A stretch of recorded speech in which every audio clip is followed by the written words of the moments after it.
आपल्या पोटच्या लहानग्या मुलासमोर त्यानं पत्नीला जीवे मारलं। खोलीभर रक्ताचा पाठ वाहत होता। अंथरूण रक्तानं माखलं होतं। तो इतक्यावरच थांबला नाही तर त्यानं आपल्या मोबाईलनं मृत पत्नीचा व्हिडिओ केला। व्हिडिओ शूट करताना तो वारंवार एकाच गोष्टीचा उल्लेख करत होता, मला तुला मारायचं होतं, तू मला मारण्याचा प्लॅन करत होतीस, ती लक्ष्मी होती, तिला मारायला नव्हतं, पण तू माझ्या पुढं काहीच पर्याय ठेवला नाहीस। हा सर्व प्रकार त्यांच्या लहानग्या मुलगा शेजारी एका खुर्चीवर बसून पाहत होता। हा व्हिडिओ अत्यंत भीषण आणि अंगावर काटा आणणारा आहे। हा प्रकार पुण्यातील खराडीतील तुळजाभवानी नगर परिसरात घडला। बुधवारी 22 जानेवारी रोजी पहाटे हा प्रकार घडला। शिवदास गीते हा मूळचा बीड येथील असून न्यायालयात टंकलेखक आहे।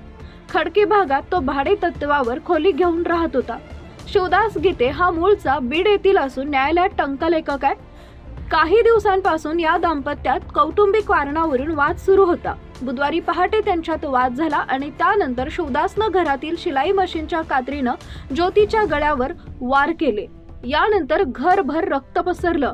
शेजारच्या तक्रारीनंतर खराडी पोलिसांनी ज्योतीला तातडीनं ससून रुग्णालयात दाखल केलं, परंतु उपचारापूर्वी तिचा मृत्यू झाल्याचं डॉक्टरांनी सांगितलं। मिळालेल्या माहितीनुसार शिवदास गीते याला पोलिसांनी अटक केली आहे। पती व्हिडिओमध्ये काय म्हणाला, ही लक्ष्मी होती माझ्यासाठी, पण तिची लक्षणं बरी नव्हती। स्वतःच्या संरक्षणासाठी माझ्यावर इतकं वाईट करण्याची वेळ आली।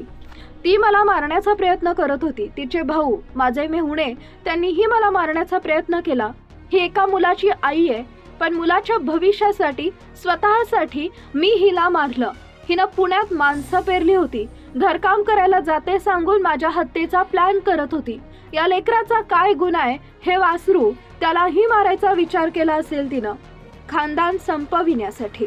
म्हणून माझा नाईलाज होता, करावं लागलं। नरडं कोरडं पडलंय, झालं। हिला मला मारायची इच्छा नव्हती। मी वाईट हेतूनं कधीच काही केलं नाही। माझा हेतू वाईट नव्हता। मी हिला सांभाळलं असतं। मी स्वतःच्या रक्षणासाठी हे केलं। मी आतापर्यंत कोणताही गुन्हा केलेला नाही, पण हिची माहेरची लोक गुंड प्रवृत्तीची आहेत।